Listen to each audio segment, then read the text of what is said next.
আরে ওয়ামতাজুল ইয়াওমা আইয়ুহাল মুজরিমুন, আরে জুলুমকারী গুনাহকারী আজকে তুই আলাদা হয়ে যা। কেন আলাদা হবি না? তখন জুলুমকারী গুলো নেককার মানুষের পিছনে পলায়ন করবে। আল্লাহর রাগান্বিত গুসাই বলবে ওয়ামতাজুল ইয়াওমা আইয়ুহাল মুজরিমুন।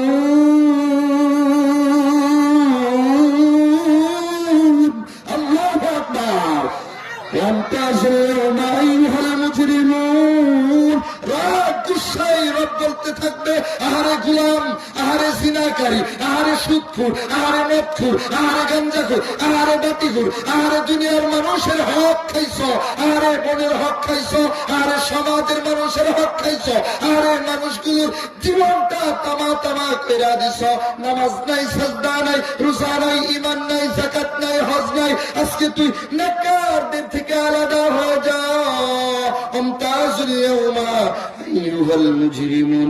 এতটুক বলেই ক্ষান্ত হবেন না রে বাপ।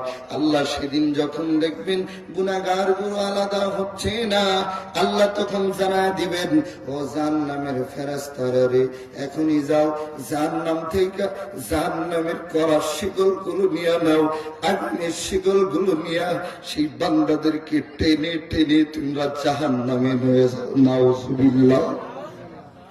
আর এই জিন্দেগি সাহাবা কেরামদের মধ্য থেকে সব থেকে ছোট একটি সাহাবা ছিলেন হাবিব ইবনে সাদ।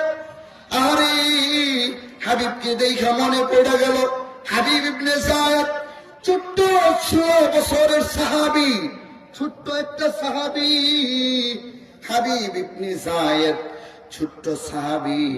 আমার রাসূল এইভাবে যদি কিছু খাইতেন, খাওয়ার পরে হাবিব ইবনে যায়েদকে দিতেন, হাবিব ইবনে যায়েদ তুমি খাও। হাবিব ইবনে যায়েদ খাইতেন। ও মুসলমান, গভীর মনোযোগ, অল্প সময় কথা বলবো। হাবিব তাদের ঈমান কেমন ছিল, তাদের পাওয়ার কেমন ছিল, আর আমাদের 63 বছরের জিন্দেগির পাওয়ার কেমন। হাবিব ইবনে যায়েদকে বললেন, হাবিব,